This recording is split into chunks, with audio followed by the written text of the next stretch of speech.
Hey, it is your buddy, Peace and Harmony with you here today. Much love going out to all the beautiful, empowered harmonizers. We are zooming in and focusing in on a great viewer question, and that is to discuss psychopathic predatory aggression.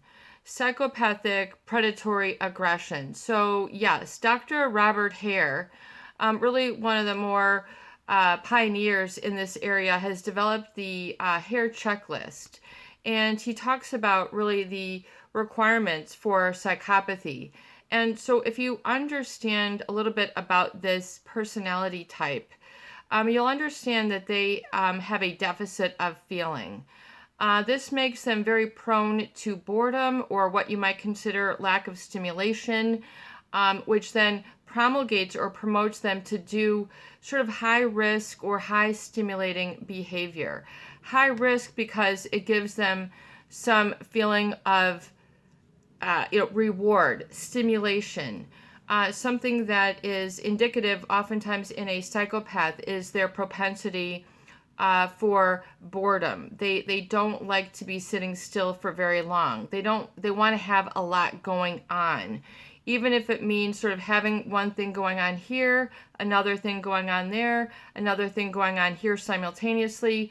So sometimes you don't realize that they have really a lot of different, oftentimes conflicting motives.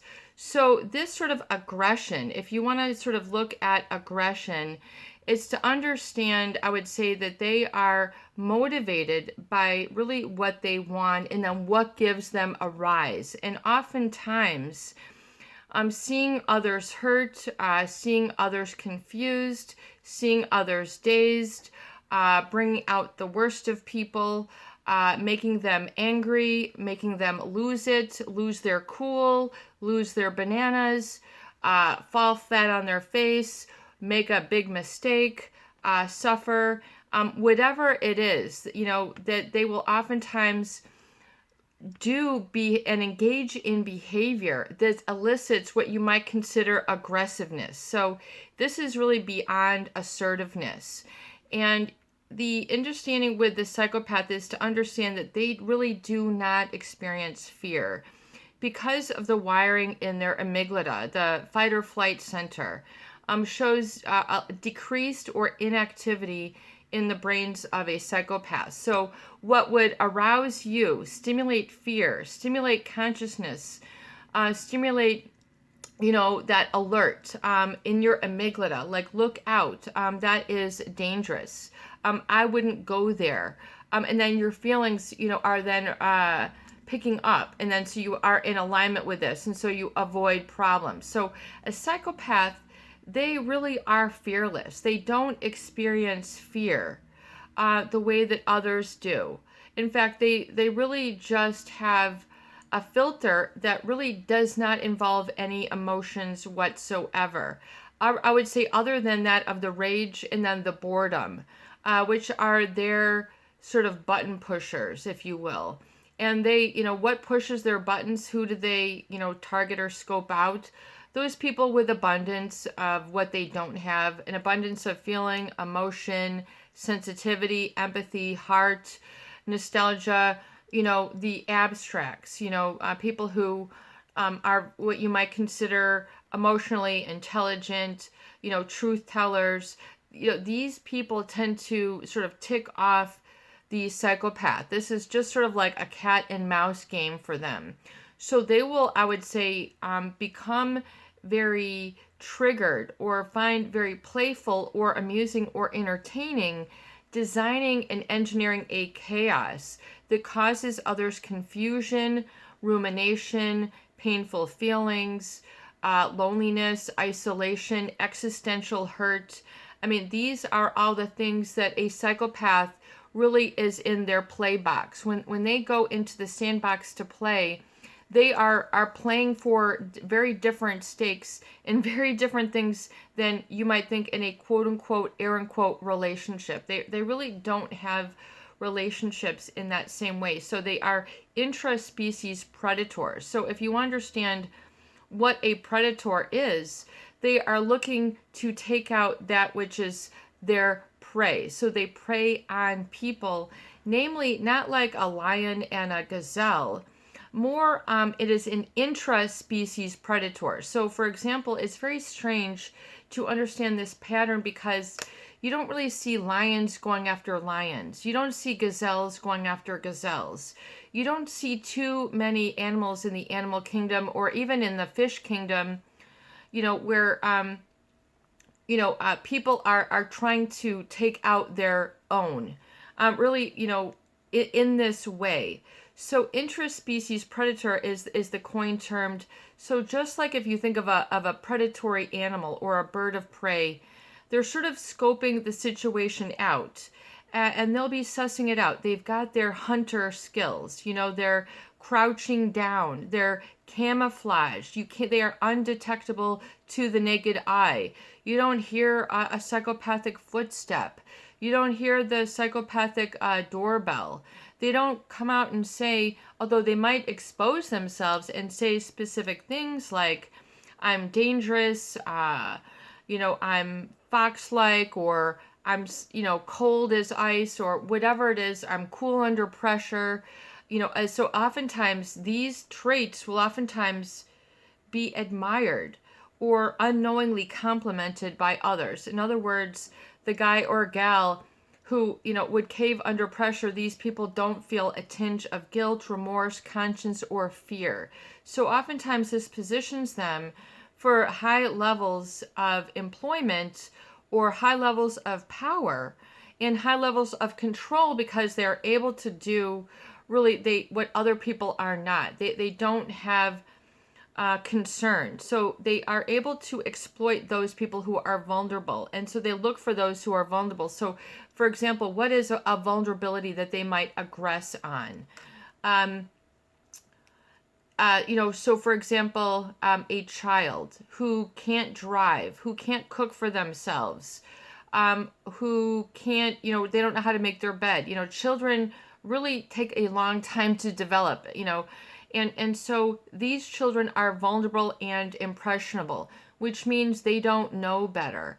They aren't fully developed. So, and then to exploit a child would be to take advantage of these weaknesses. And then you're made to be emphasized to be weak under the strength. So if you think of, sort of like a ruler and their people, or, their parents and a child, or, male over female, or vice versa, this can be a dynamic where people's vulnerability is exploited and taken advantage of. So it's not just like there's a strong in the relationship. We're talking about something very, very problematic, which oftentimes the aggression, which means requires them to transcend normal rules, societal norms, legal boundaries, professional boundaries, personal boundaries.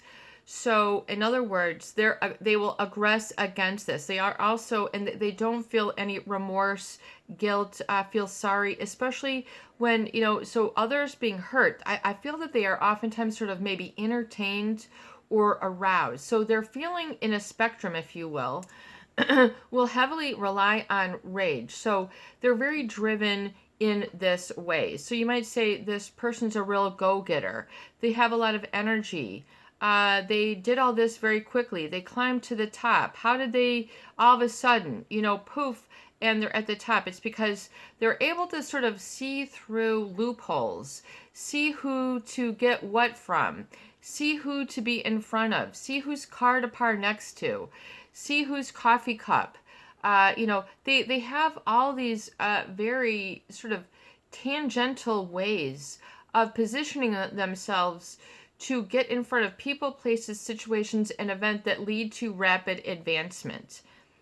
And so this is, this is aggression, but rage really is when they are really going at high levels. So it's oftentimes the energy is unequal to the issue at hand. So they'll overdo, they'll overtake, they'll over insult. This will be manifest in greed or all sorts of other sundry tactics. So, a psychopath really, unfortunately, they view themselves as having what they would consider a special skill. I would say they interpret this as that for themselves, and meaning that they are not sensitive. They're not held back by fear. They're not held back by sentiment. And they see that where other people are, and they go, "Wow, look at all the time that guy is taking to, get cards, flowers, jewelry, chocolates for the girlfriend," and he's thinking, all you got to do is this. They don't have that sort of sentimentality. They don't have this sort of desire for romance, connection, although they can put on airs and put on and act as if. So they fool the best of the best of the best. This is such a great husband, such a great wife, this girlfriend, they did this, they did that. So oftentimes this is part of their aggression, the love bombing. And they are mimicking, oftentimes better than their counterparts, what this sort of romance or nostalgia would be like. I mean, imagine the guy that's taking the girl, for the walk along the beach, the woman who loves that, or the flowers, or the candy, or the jewelry, or all the little perfect things, oh, never one's ever done that for me. So you get a lot of these experiences. And so the aggression oftentimes I would think is also elevated in the psychopath, because studies have shown that they also have a high presence of testosterone, even the females. So once again, this is very driven. They're oftentimes have a lot of sort of sexualized energy, if you will, and will hyper arouse or just sort of be sort of violation of others, what you consider who they are, their boundaries and standards. And so their energy can feel very aggressive, very hostile, very intense. And this oftentimes is alarming for people, and they don't oftentimes confront it because it's so intense. So in other words, there will then, because of this, the psychopath will really sort of paralyze or create a trauma bond with others through fear, and then creating this dependence for safety on them, as if you must depend on them for safety. You must depend on them to look out to you, for you. There's all sorts of dependency, or there's no one else like you. There's no one else like me. They will have this sort of, this is, winner is taking all, so you better just do whatever is required to keep you in the game with me, is sort of their message. And the aggression oftentimes is that which they will oftentimes want to sort of take advantage of people in very particular ways. Emotional hurts, taking away their livelihood, creating a division in their family, separating them from what they value most about themselves, or what they most value in their family, or certain normal bonds that they will ridicule and make fun of, and sort of gaslight and brainwash your emotions. Unless that's, old school for you. This is the new relationship. This is how you relate to people. So they'll oftentimes create a very difficult template that is very constrictive towards others, which oftentimes they will have very addictive qualities. So they are then losing power. So part of this aggression and rage is disempowering or dismantling the healthy perspectives and then the healthy behavior of another, and instead getting them caught up with the negatives: paranoia, insecurity, fear, sort of feeling, the psychopath will lay a bait. I call it basically like a psychopath popcorn trail. They will use this to trip you up. Your normal natural flow is going to be stopped. In other words, you have to adjust this. What happened here? This seems off. They will definitely do that to create a chaos, and where other people are mystified, where they have a feeling of enigma, a riddle that cannot be solved, a puzzle that cannot be solved. They will leave people hanging in this uncertainty, and for them, they get a feeling of, I think, satisfaction. So when it comes to their emotions, they will engineer this to feel something, to belay their boredom. High promiscuous and promiscuous behavior is often part of this.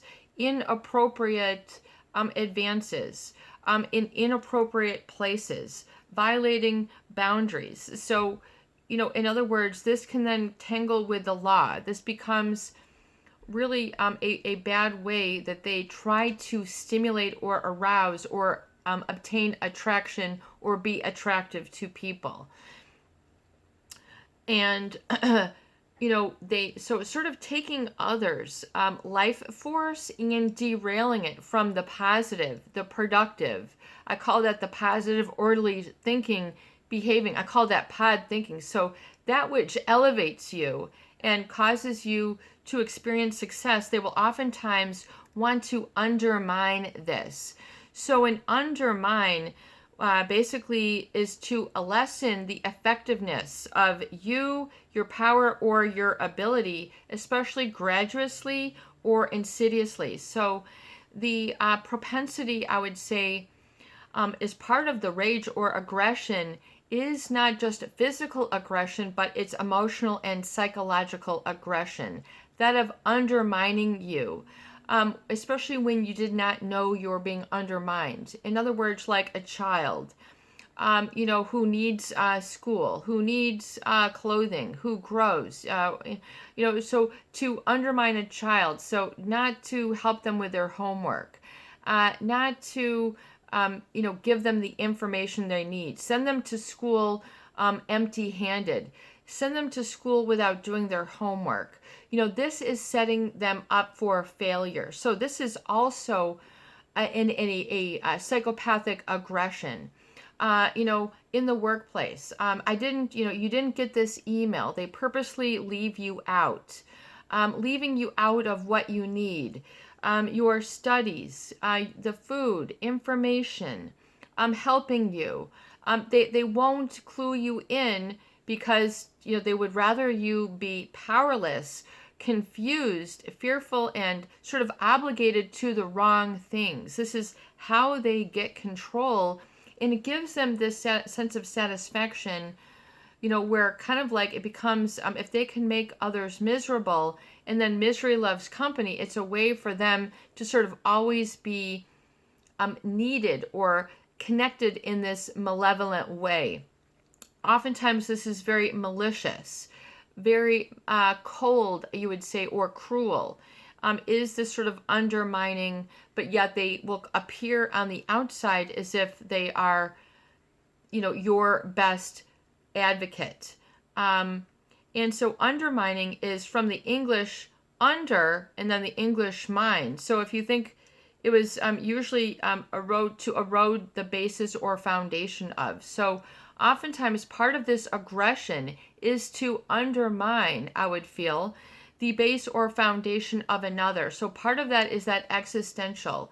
So because they are hanging from, they don't really have this thread. So I feel that they really try to use this very sort of sophisticated projection. So because they have this sort of fear and this boredom or this emptiness, this coldness, this lack of stimulation that feels meaningless to them unless they're interacting with the environment by, overwhelming, dominating, or undermining, they do not feel good.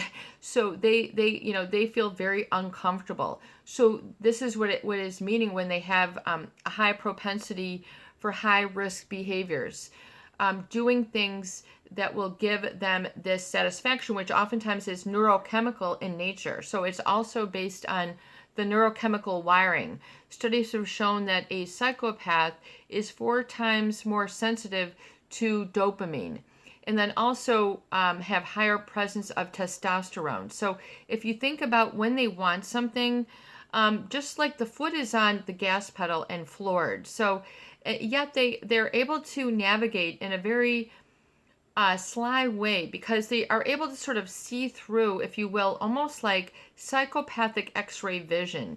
They're able to see through people, their vulnerability, their weaknesses, the way that others, almost think of it like a heightened sense that a predator has, just like the way a a lion can sit there in the brush and go, yep, that's going to be the gazelle for me. Look at that. He's got one broken leg. It looks like he maybe scratched himself. He's kind of eating away from the group a little bit. Yep, that's my lunch. And so, they're able to sort of size and suss up people. And I think psychopaths, in all of their interviews, they will tell you this.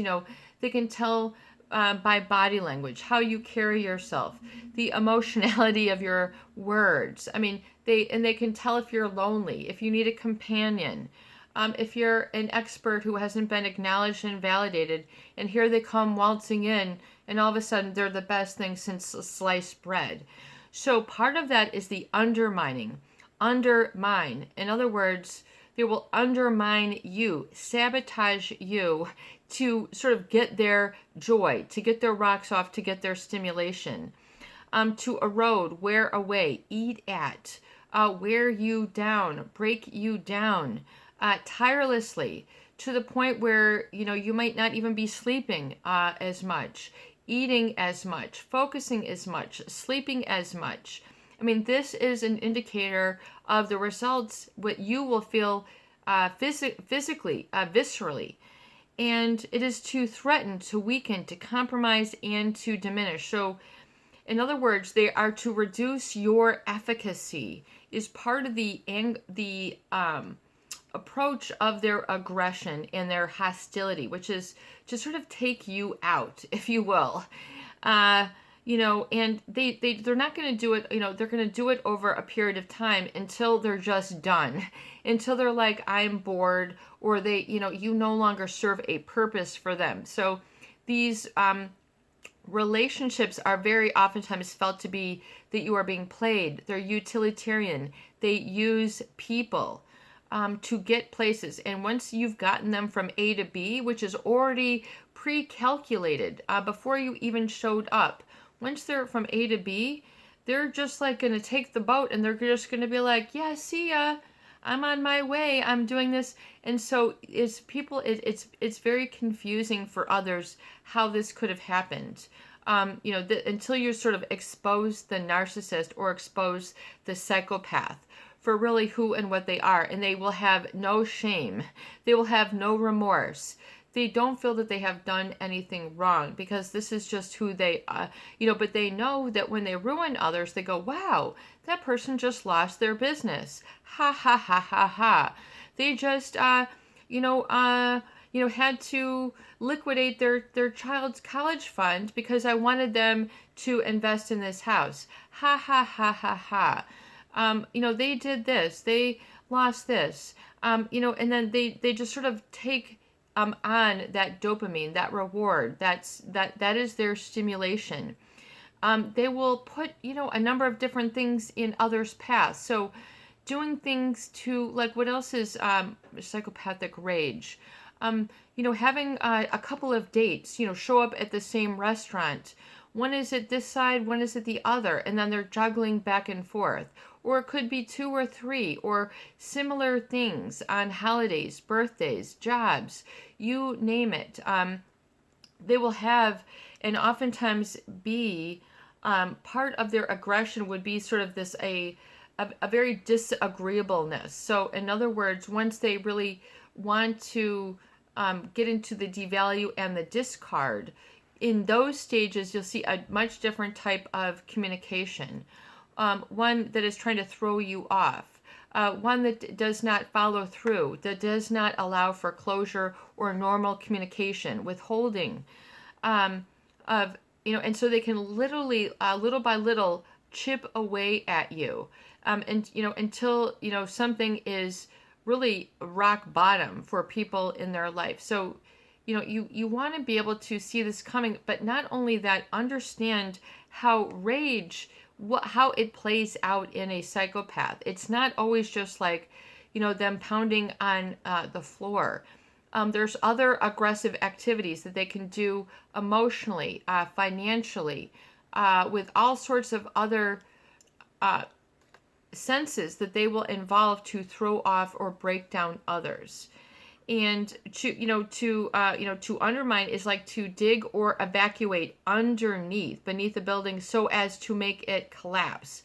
So your collapse is really, unfortunately, one of their goals, one of their targets, which means to expose you so that you are helpless.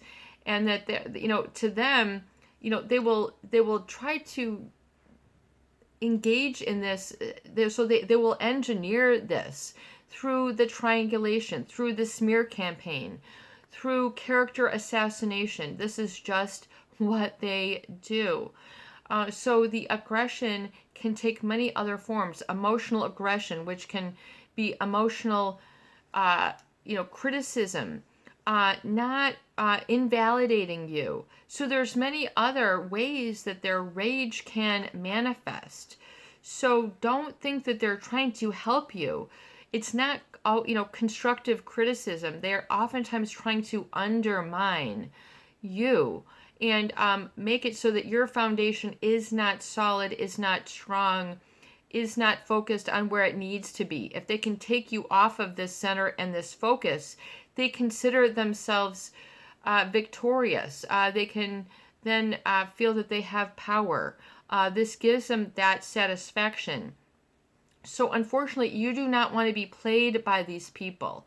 You want to understand what are the red flags, and why are you having to pay the price for their gaminess? Why are you, giving yourself away to them? You need to say no and see what is really sort of violation of you and where you can then reclaim and recover your sense of I am that is based in the positive, and sort of coming up from those valley moments, because it can really grind people down and sort of people might feel that their lives are falling apart or they have to pick up the pieces, and they feel oftentimes I would say that existential fear is what the psychopath is trying to get them to see in others, because they feel this emptiness within. So it's sort of a way for them to project